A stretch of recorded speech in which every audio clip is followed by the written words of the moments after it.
శ్రీ యోగానంద లక్ష్మీ నృసింహస్వామి వారి దేవస్థానాన్ని దర్శించాను. ఈరోజు మీకు కూడా చూపిద్దామని ఇస్తున్నానండి. ఇక్కడ ఈ యొక్క దేవాలయం చరిత్ర చాలా అద్భుతంగా ఉందండి. స్థల పురాణంలో రాశారు. త్రేతాయుగంలో సోమకాసుడు అనేటువంటి రాక్షసుడు బ్రహ్మదేవుని వద్ద వేదాలను తస్కరించి సముద్రంలో దాగి ఉంటాడని మనకు మత్స్యావతార కథలో ఉంటుంది కదా.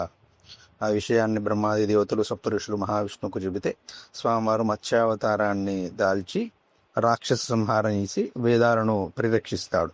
అప్పుడు వేదాలు స్వామివారిని ప్రార్థించాయట, స్వామి మీ సాన్నిధ్యంలో మీరు ఉండాలి అన్నారట. మా సాన్నిధ్యంలో మీరు ఉండాలి అని ఎప్పుడు అంటే, ఇప్పుడు స్వామివారు అన్నారట, మీరు ఒక పర్వతాకారంలాగా ఏర్పడండి, వేదాలను అంటే మీ యొక్క అంశను ఒక పర్వతంలాగా ఏర్పరచండి, మీ యొక్క పర్వతం మీద నేను కొలువై ఉంటాను అన్నారట. అందుకే దీనిని వేదాద్రి, ఈ పర్వతం వేదాద్రి అనేటువంటి పర్వతంగా వేదాలు ఏర్పడితే స్వామివారు ఆ వేదాలను రక్షించినందుకు ప్రతీకగా, వేదాలంటే జ్ఞానానికి ప్రతీక కదా, ఆ జ్ఞానానికి ప్రతీకగా జ్వాలా నృసింహస్వామిగా ఈ కొండమై కొలువు ఉన్నాడు అని మనకు స్థల పురాణం చెబుతూ ఉన్నది.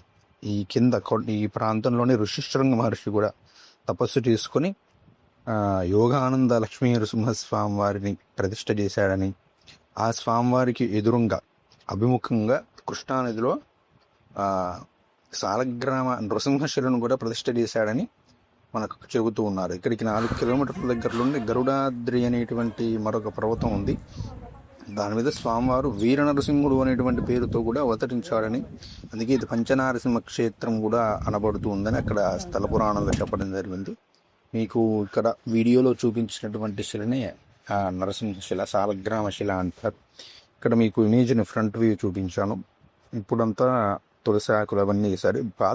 పాత ఫోటో అంటే ఎప్పుడో వెళ్ళాను అప్పుడు ఫోటో ఇది. స్వామివారు ఈ విధంగా ఉంటారు కొండపైన. కొండ కింద గర్భాలయంలో నేను వీడియో తీయలేదు, మరి తీనిస్తారో లేదో తెలియదు గర్భాలయాల్లో, అందుకే నేను వీడియో అయితే తీయలేదు. ఇక్కడ యోగానంద లక్ష్మీ నరసింహస్వామి వారుగా ఉంటారు. వీర నరసింహస్వామి వారి దగ్గరికి వెళ్ళలేదు, మీరు కూడా చూస్తారని ఒకసారి మీకు ఈ వీడియోని తెలియజేయడం జరిగింది. శ్రీమాత్రే నమః. స్వస్తి. జై శ్రీరామ్.